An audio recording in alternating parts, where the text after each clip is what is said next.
Don Manuel Ugarte is ready to feature for Manchester United. Erik ten Hag has finally confirmed as he returned to training from international duty today. Was the latest arrival from international duty, as it is a full house at the beloved club. Welcome to the Night of Sport. My name is Webb. On this same day, again, we are seeing an exchange of opinions between the boss Erik ten Hag and Cristiano Ronaldo. Certainly, Ronaldo hasn't completely moved on from Manchester United. Now, where should I start? Well, let's start off with Erik ten Hag and the pre-match of his press conference reaction, rather conference comments as we do count down to the return to action in the early kickoff against Southampton. Erik ten Hag spoke about a lot of things, and among them was confirming, first of all, that Luke Shaw and Rasmus Højlund won't be ready and available for the game on Saturday, but he said Manuel Ugarte will be ready. I think that's all we'll care about as Man United supporters. If Ugarte is ready,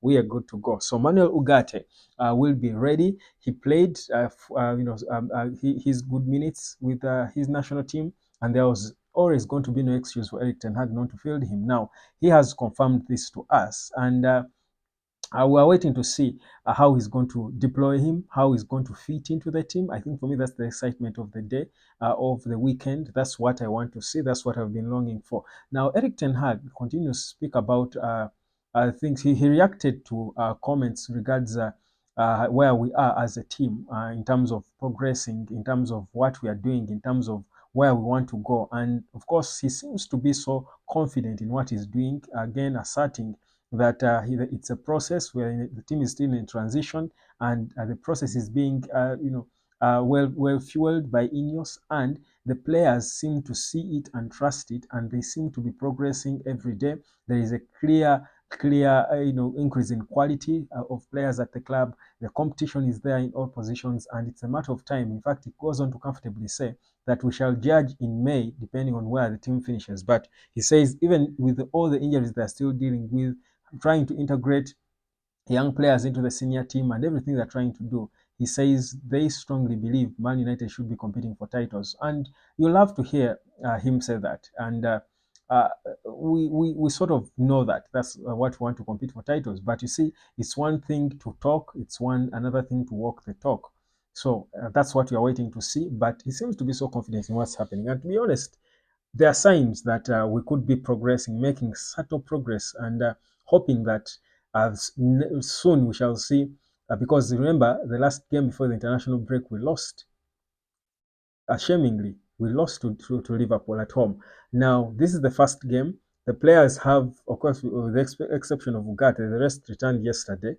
And so they've had probably, you'd say, they will have about 2 days, 2 full days of training today and tomorrow, with Ugarte included in the team.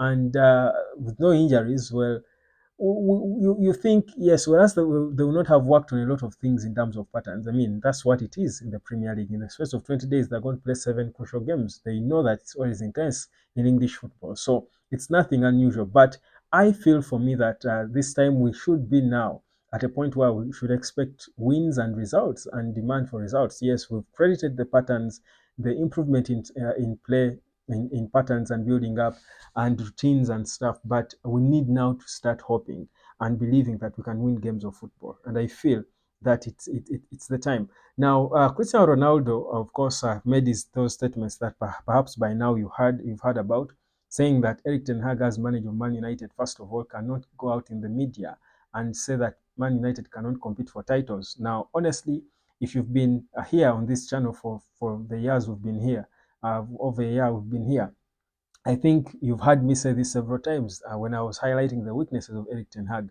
I've said it several times before that. One of the biggest weaknesses of Erik ten Hag is what he says in the press conferences.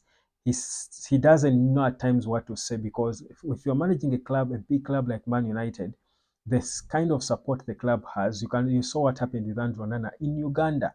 Perhaps a country that some of those Man United players have never heard of. But this is the love they showed Onana, who is one of our worst performers lately. But that shows you how big this club is. Now, you don't go out in the media and you say that Man United cannot compete for the Premier League title and the Champions League. You don't do that, even if you know it in your heart of hearts that there is a process, and you don't But at least you should try. And Cristiano Ronaldo was right, and I said it several times here before that Eric Ten Hag saying certain things makes it look like he doesn't know the club he's managing. This is not some small village club. Man United supporters, immediately after such a summer transfer window, their expectation is they should be competing and finishing ahead of Arsenal and competing in the same for titles with Man City and the biggest clubs.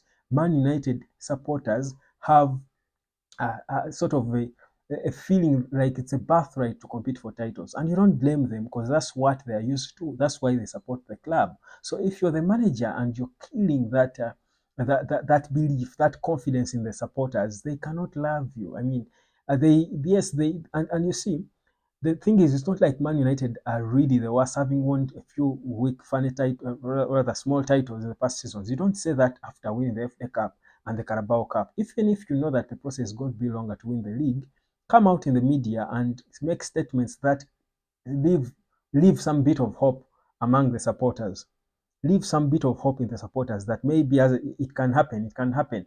That's the mentality you need to have, and that's what Cristiano Ronaldo was saying. But for Eric Ten Hag to come out in the press and trying to be also honest and saying, we're in transition, we cannot compete for these titles and all, for me, is not right because there are supporters out there who don't believe that Man United cannot compete. They will never believe that Man United is off the patch completely.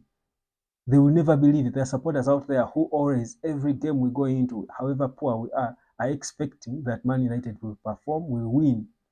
So keep them believing. If it doesn't happen, they will understand, but don't say it as the manager. So for me, I think Eric Ten Hag gets it wrong in that regard. Probably the Richard Arnons and Dan Ashworth of this world, the people above him, the Omar Beradas, should tell him this, because for a club like that, you don't say that, because you're going to then spark off a fans uproar against you, because you're not. Because if you don't think we can compete for the Premier League and the Champions League, why on earth are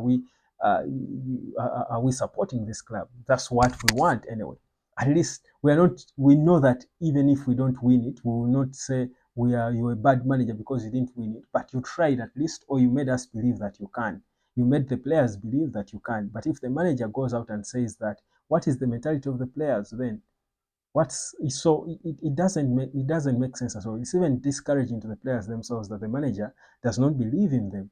Yet they are top earners. Yet they are why then can't they win the title? Yet they are top earners. If teams like Aston Villa were almost competing for the title, you know what I mean? So he doesn't get it, but it's extremely wrong. And Cristiano Ronaldo had a point in there. But of course, he advised him to talk to Ruud van Nistelrooy, listen to him, and hope that the advice he gives him, he listens to, applies it, and he strongly believes it can help Eric Ten Hag achieve whatever success he's hoping and believing he can achieve with Man United. But that said, I will be back tomorrow, of course, with my pre-match, prediction and expectations of the match, including Manuel Ugarte, who at least now we know will probably make either start or a cameo in that one, and how I think he will certainly fit into this team, but also Mathis Delete and how he's picking himself up after a whole field international break. My name is Webb. This is the United Sport. Like, share, and subscribe, and I'll catch you later, fam.